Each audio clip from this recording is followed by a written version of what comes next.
Hello and welcome to PH Maths. Today's explainer is completing the square, the move that turns any quadratic into a perfect square plus a leftover.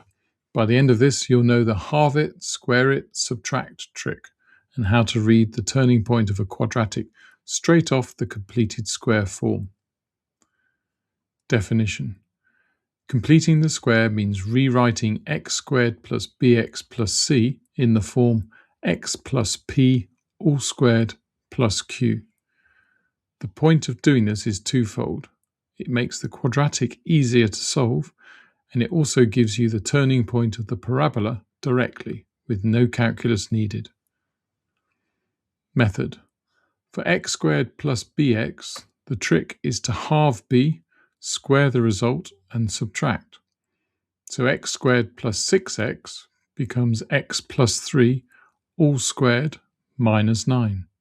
The plus 3 comes from halving the b.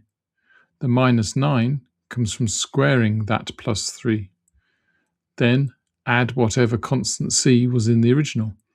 3 steps, always. Common slip. Forgetting the minus b over 2 squared term. The bracket on its own would overshoot. It adds an extra constant that wasn't in the original, so you subtract that constant back out.